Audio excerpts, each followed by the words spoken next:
Une servante guinéenne travaillant au Maroc retrouve une somme de 5 000 € dans les vêtements de son patron et décide de garder cette somme-là alors que son patron l'avait piégée mystiquement pour le seul but de la sacrifier.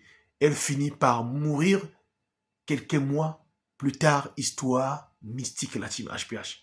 Avant toute chose, s'il vous plaît, j'aimerais attirer votre attention. Beaucoup de personnes qui sont dans le secte profitent parfois de piéger leurs employés. Surtout ceux qui travaillent dans des maisons, des femmes de chambre, des femmes de ménage, des cuisiniers. Faites attention quand vous retrouvez des sommes égarées ou des sommes qui ont été parfois oubliées. Apprenez à prendre ces sommes-là et les remettre, s'il vous plaît. Ne gardez jamais ce qui n'est pas vous. L'histoire que je suis en train de vous raconter, ça s'est passé dans les années 2010. C'est l'histoire de Kadiatou, malheureusement décédée.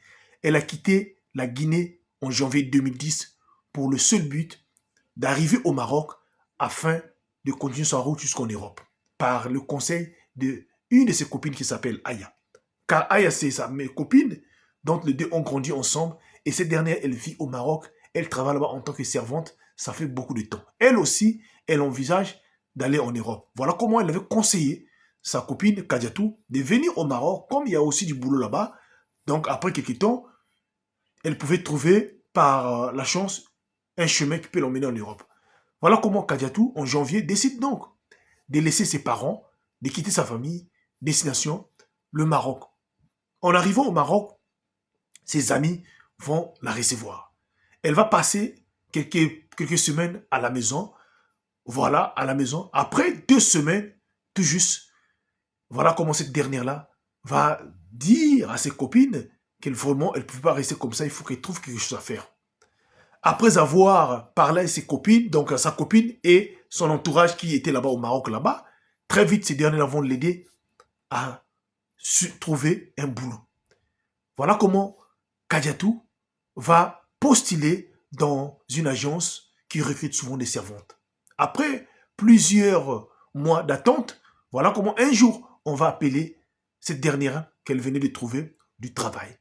Le travail, c'était dans une maison, voilà, une très grande villa d'un homme très riche, fortuné. Cet homme-là, il vit à seul.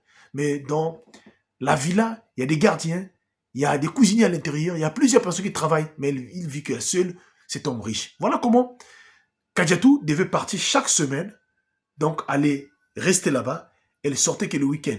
Elle partait chaque semaine, elle sortait que le week-end. Voilà comment tout s'est passé très, très bien. Arrivée au lieu du travail, on l'a visité tout, vraiment, la villa. Elle était très contente de travailler dans cette belle villa, voilà, d'un homme très riche. Cet homme-là finira par dire à Kadiatou que dans la maison, tu as droit véritablement de s'occuper de tout ce qui est nettoyage, ainsi aussi mes habits, tu peux laver certains d'autres, et d'autres tu peux emmener même dans les entreprises qui nettoient, qui viennent prendre des habits qui nettoient. Voilà, laissez un peu d'expliquer à Kadiatou ce qu'il devait faire. Voilà la image. Tout s'est passé très bien. Mais cet homme-là avait l'air un peu mystérieux. Un homme qui n'avait pas tellement de temps, qui voyageait de temps en temps, qui n'était pas sur place. C'est très difficile que son patron, le patron de Kadiatou, puisse passer au moins une semaine sur place. Il était que chaque fois dans l'avion. Voilà un jour, la team HPH. Son patron venait de rentrer de voyage. Donc il était rentré le matin, arrivé sur place, et très vite, ce dernier-là va quitter la maison, 1 heure du temps, va quitter la maison précipitamment, donc en laissant aucun mot derrière. Kadiatou était dépassé en ne sachant pas là où son patron était parti. Et même, son patron avait oublié sa veste donc sur le fauteuil. Voilà comment le patron est parti. Kadiatou est resté derrière, attendu durant toute la journée. Le patron ne venait pas. Vers le soir, le patron appelle, dit à Kadiatou, non, il ne va plus rentrer maintenant là, peut-être dans 2 ou 3 semaines.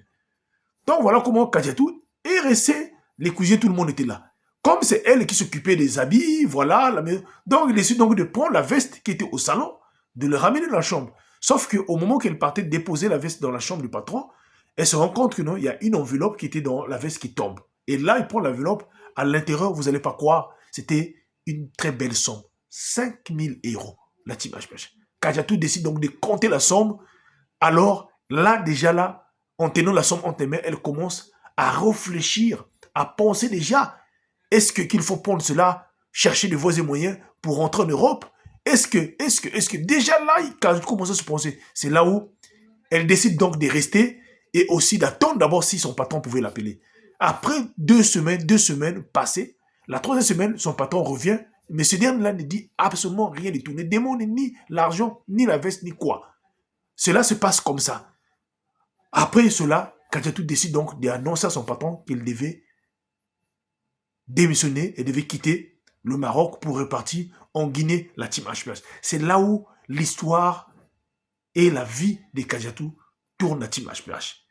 Elle finit par démissionner la team HPH pour repartir en Guinée. Elle annonce par surprise à toutes ses copines qu'elle repartait en Guinée. Tout le monde était surprise.